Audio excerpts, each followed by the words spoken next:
Hi friends, कसे आहेत तुम्ही सगळेजण? आता मस्त आहे की आपण एक दुधापासून रेसिपी बनवणार जे जे नक्की तुम्ही बाहेर खायला जातात अशा पद्धतीने घरी बनवली तर नक्की तुम्हाला आवडेल. इथे मी अर्धा लिटर दूध गरम करून घेतलं आणि उकळून घेतले. 5 मिनटं तरी त्याला आटवून घेतलेले.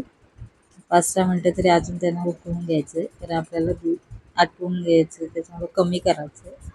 त्याच्यासाठी मी उकळी काढून घेतलेली. 5 ते 7 मिनटं झालेली उकळी काढून. पूर्णपणे याला उकळी आल्याशिवाय कारण दूध घट्टसर होईल. जरी तुम्ही म्हशीचं दूध घेत असेल तर ते जाडसर असतं. मी इथे गाईचं दूध घेतलेलं.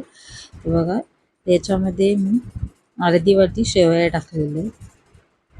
ज्या कच्च्या आपल्या शेवयाची आपण खीर बनवतो ते बिना भाजून वगैरे शेवया याच्यामध्ये टाकलेले. आणि याला दुधामध्ये आपण मंद गॅसवर शिजवून घेणार. कमी गॅसवरच एकदम त्याला शिजवून घ्या. आणि इथे आपण एक मिश्रण बनवलं आहे. ते दूध घेतलेलं आहे आणि दुधामध्ये 2 चमचे मिल्क पावडर आणि कॉर्नफ्लॉवर टाकलेलं आहे. जर तुम्हाला नको असेल तर नाही टाकलं तरी चालेल, कारण शेवयामुळे तसं पण घट्टपणा दुधाला येतो. कारण ती शेवया शिजल्यानंतर ते घट्ट होऊन जाते दूध थोडं आटवल्यानंतर. पण अशी एकदम असं टेस्ट वगैरे येण्यासाठी मी हे टाकलेलं. आणि इथे मी सब्जा घेतला आहे 2 चमचे आणि तो आपण पाण्यात भिजवून ठेवणार आहे. जो 15 ते 20 मिनटात मस्तपैकी भिजून येतो. इथे बघा असं मी भिजत ठेवलेलं आहे. आपण घरच्याच साहित्यामध्ये मस्तपैकी असा फालुदा बनवणार आहे. तर त्याच्यासाठी आता बघा शेवया आपल्या शिजायला सुरुवात झालेली. मस्तपैकी याला अजून 2-3 मिनटं शिजवून घेणार आहेत. आणि याच्यामध्ये जे आपण मिश्रण बनवलं ते टाकून घेणार आहे आणि हलवत मंद गॅसवर याला शिजवून घ्या. याला 5 ते 7 मिनटं अजून शिजवायचं. मला मस्त घट्ट असा आपलं मिश्रण तयार होऊन जाईल. ही रेसिपी आवडली तर नक्की लाईक, सबस्क्राईब, शेअर करायला विसरू नका. तर बघा याच्यामध्ये तुम्ही मस्तपैकी असं शिजवून घ्यायचं. तर आता इथे मी आवडीनुसार किंवा 2 ते 3 चमचे साखर टाकले. जेवढं तुम्हाला गोड पाहिजे तेवढं तुम्ही याच्यामध्ये साखर टाकू शकता. साखर टाकून जेवढं, कारण आपण नंतर याच्यामध्ये आईस्क्रीम पण टाकणार आहोत, त्याच्यामुळे तुम्हाला जेवढं मिश्रण गोड पाहिजे त्याच्यानुसार तुम्ही साखर टाकू शकता. याच्यामध्ये पूर्णपणे साखर विरघळून घेतली, त्याच्यामुळे घोटून घेतली. आणि याला शेवयांना पण शिजवण्यासाठी आपण वेळ देणार. मंद गॅसवर थोडं अजून 5 मिनटं शिजवून घेऊया मस्त. त्याच्यामुळे साखर पण विरघळेल आणि शेवया पण शिजेल. तर बघा आता शेवया शिजायला लागलेत आणि मिश्रण आपलं घट्ट व्हायला सुरुवात झालेली. जर तुम्हाला असंच पाहिजे असेल तर तुम्ही असं पण मला सर्व करू शकता. नाहीतर तुम्ही कोणताही याच्यामध्ये जर तुमच्याकडे फूड कलर असेल तर तो टाकू शकता. ते इथे मी बघा येलो कलर टाकलेला आहे, कारण थोडं येलो चांगलं दिसेल म्हणून. तर तुम्ही पिंक वगैरे पण टाकू शकता. इथे मी येलो जेल कलर टाकलेला फक्त 2 थेंब. नंतर तुम्ही थोडी हळद पण टाकली तरी होऊन जाईल, कारण आपण घरगुतीसाठीच बनवतो. त्यासाठी ते पण होईल. तुमच्याकडे रेड किंवा पिंक असा कोणता कलर असेल तर तो पण तुम्ही टाकला. जर हवा असेल तर टाका, नंतर नाही टाकलं तरी होऊन जाईल.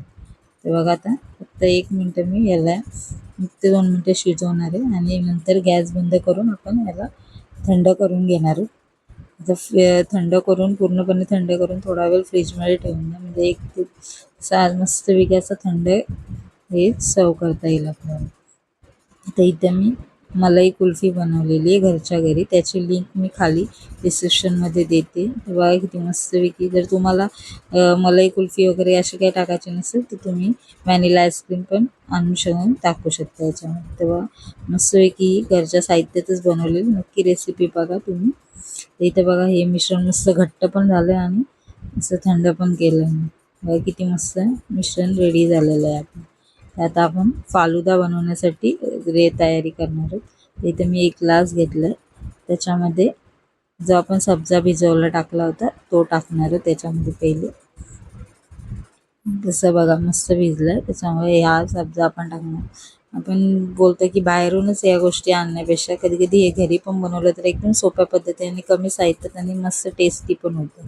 इथे मी थोडा सब्जा टाकला आणि जे आपण दुधाचं मिश्रण बनवलं होतं ते मी याच्यामध्ये 2 ते 3 चमचे टाकणार आहे.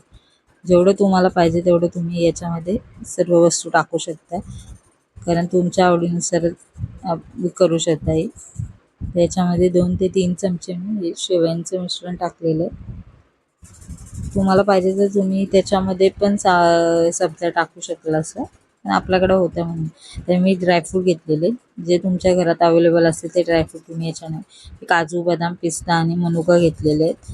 आणि याच्यावर थोडे माझ्याकडे टुटी फ्रुटी होत्या, त्या टुटी फ्रुटी पण मी याच्यामध्ये टाकलेल्या आहेत. अजून टेस्ट आणि बाहेरसारखी आपली टेस्ट येते.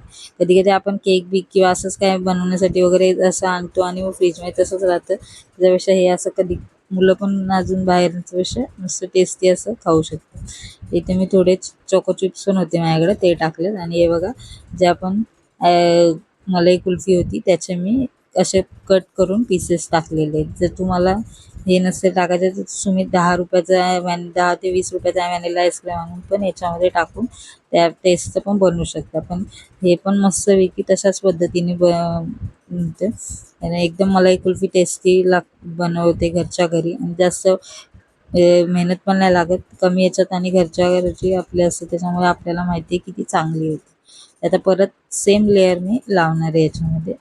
तर बघा, परत सब्जा टाकला आणि परत ते शेवयांचं मिश्रण टाकलं आणि परत याच्यामध्ये कुल्फी टाकलेली आहे. तुम्हाला इथे वरती आईस्क्रीम टाकायचं असेल तर व्हॅनिला आईस्क्रीम पण तुम्ही टाकू शकता. तुम्ही एकदा कुल्फी पण करून अशा पद्धतीने करून बघा, नक्की टेस्टी लागेल.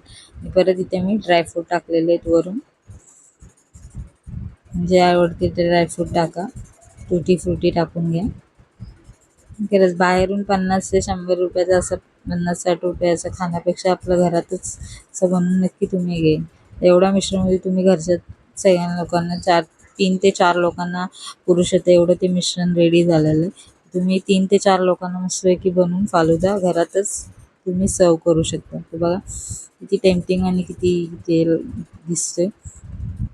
ही मस्त आणि एकदम मस्त वाटतं. इथे मी एक चेरी पण माझ्याकडे होती म्हणून मी चेरी पण लावून घेतली. नक्की आवडली तर तशा पद्धतीने नक्की हे करा. जर ही रेसिपी आवडली तर नक्की लाईक, सबस्क्राईब आणि शेअर करायला विसरू नका.